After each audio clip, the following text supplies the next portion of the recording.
Good evening. ഒരുപാട് സന്തോഷം തോന്നുന്ന നിമിഷങ്ങൾ. എം ടി സാറിൻ്റെ 9 കഥകൾ, അതിൻ്റെ സമാഹാരം ഒരു ചലച്ചിത്ര ഭാഷ്യത്തിലൂടെ ഇന്ന് പുറത്ത് വന്നിരിക്കുകയാണ്. ഈ കഥകളും കഥാപാത്രങ്ങളെയൊക്കെ നമ്മൾ വായിച്ച് മനസ്സിലാക്കിയിട്ടുള്ളതും ചിലതിനെ കാണുകയും ഒക്കെ ഉണ്ടായി. എന്നാൽ ഇന്ന് ഈ കഥകൾക്ക് പുതിയ ഭാഷ നൽകി നമുക്ക് അത് അനുഭവിക്കാനുള്ള ഒരു ഭാഗ്യമുണ്ടായിരിക്കുകയാണ്. അതൊരു വലിയ കാര്യമാണ്.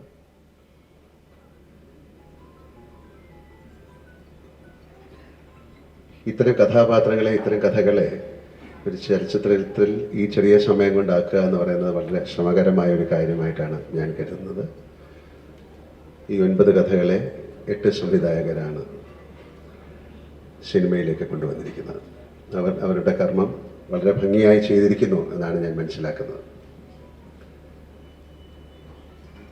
എനിക്ക് എം ടി സാറിൻ്റെ ഏതാണ്ട് 10-12 സിനിമകളിൽ അഭിനയിക്കാനുള്ള ഭാഗ്യം ഉണ്ടായിട്ടുണ്ട്. എൻ്റെ ഈ 47 വർഷത്തെ സിനിമാ ജീവിതത്തിലെ ആ യാത്രയിൽ ഞാൻ ചെയ്തിരിക്കുന്ന ഏറ്റവും മനോഹരമായ കഥാപാത്രങ്ങൾ തന്നെയാണ് ആ 12 കഥാപാത്രങ്ങളും. അമൃതം ഗമയ മുതൽ അവസാനം വരെയുള്ള ഈ ഓളവും തീരവും വരെയുള്ള ചിത്രങ്ങൾ. അതിനെ ഞാൻ അദ്ദേഹത്തിനോട് നന്ദിയും കടപ്പാടും ഉള്ള ആളാണ്. ഒരു ആക്ടറിന്, ഒരു നടന് അത്തരം കഥാപാത്രങ്ങൾ കിട്ടുക എന്ന് പറയുന്ന വലിയ ഭാഗ്യമാണ്. ഓളവും തീരവും എന്ന ചിത്രം എനിക്ക് ഒരുപാട് കാരണങ്ങൾ കൊണ്ട് പ്രത്യേകതയുള്ളതാണ്. ഒന്ന്, എം ടി സാറിൻ്റെ ഏറ്റവും ശക്തമായ തിരക്കഥയാണ്. ഏതാണ്ട് 50 വർഷത്തിലേറെയായി ആ ചിത്രം നിർമ്മിക്കപ്പെട്ടിട്ട് അന്ന് തന്നെ വളരെയധികം സംസാര വിഷയമായ ചിത്രമാണ്. അത് സംവിധാനം ചെയ്തിരിക്കുന്ന ശ്രീ PN മേനോൻ സാറാണ്. അതുവരെ മദ്രാസുകളിലെ ഫ്ലോറിലായിരുന്ന മലയാള സിനിമയെ പുറത്തേക്ക് ഔട്ട്ഡോറിലേക്ക് കൊണ്ടുവന്നൊരു ചിത്രം കൂടിയാണ് ഓളവും തീരവും. മധുസാർ എനിക്ക് വളരെ വേണ്ടപ്പെട്ട, എൻ്റെ ഒരു പിതൃതുല്യനും ഗുരുതുല്യനുമായ ഒരു വ്യക്തിയാണ്. അപ്പോൾ എം ടി സാറിൻ്റെ കഥാപാത്രം മധുസാർ അഭിനയിച്ചിരിക്കുന്നു.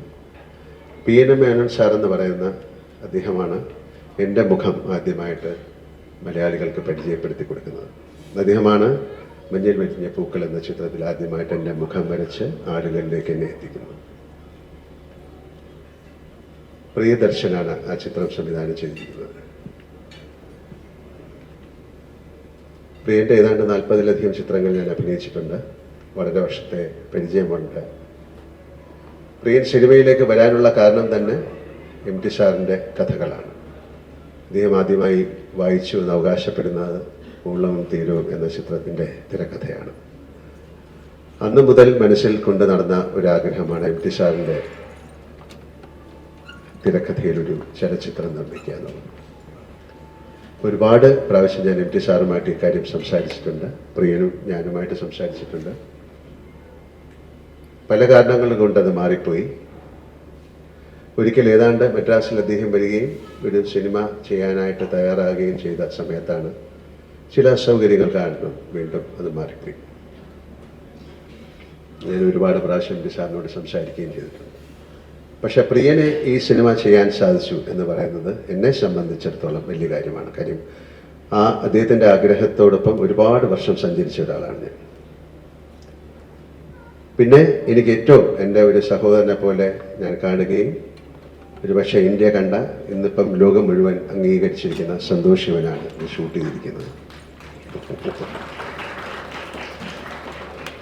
അദ്ദേഹം ഞാനുമായിട്ട് ഒരുപാട് ചിത്രങ്ങൾ ചെയ്തിട്ടുണ്ട്. എൻ്റെ അവസാനത്തെ ചിത്രമായ ബറോസ് 3Dയുടെ ഛായാഗ്രാഹകനും അദ്ദേഹമാണ്. അപ്പോൾ ഒരുപാട് കാരണങ്ങൾ കൊണ്ട് വളരെയധികം പ്രത്യേകതയുള്ള ഒരു സിനിമയാണ് എനിക്ക് ഓളവും തീരവും. അത് ഇന്ന് റിലീസാകുന്നു.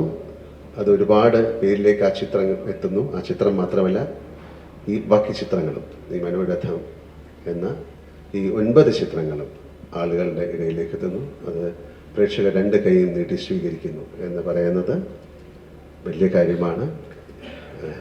എനിക്ക് അദ്ദേഹത്തിന് കൊടുക്കാവുന്ന ഒരു ഗുരുദക്ഷിണയായിട്ട് ഞാൻ ഈ ചിത്രത്തെ കാണുന്നു. ഈ ചിത്രം ഞങ്ങൾ മധുസാറിനെ കൊണ്ട് കാണിക്കുകയുണ്ടായി. അദ്ദേഹം വളരെ സന്തോഷത്തോടെയാണ് ഈ ചിത്രം കണ്ടത്. അദ്ദേഹം ചോദിച്ചു എന്തുകൊണ്ടാണ് അന്ന് ഞങ്ങൾക്ക് ബ്ലാക്ക് ആൻഡ് വൈറ്റിലൊക്കെ ചിത്രീകരിക്കാൻ പറ്റിയിട്ടുള്ളൂ, എന്തുകൊണ്ടാണ് നിങ്ങളിപ്പോൾ ഇത് കളറിൽ ചെയ്യാത്തതെന്ന് ചോദിച്ചപ്പോൾ തീർച്ചയായിട്ടും ആ ഒരു പഴമ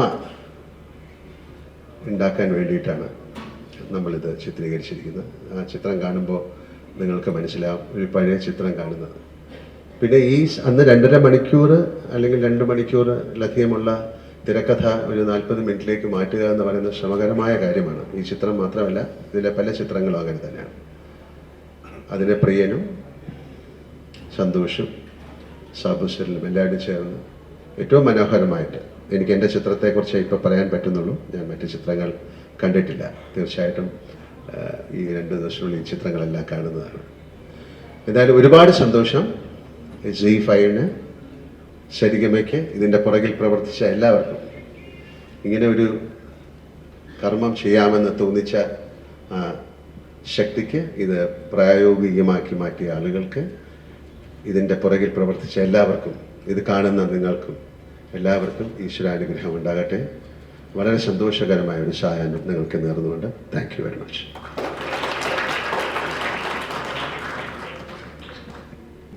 സോറി, ഒരു കാര്യം പറയാൻ വിട്ടുപോയി.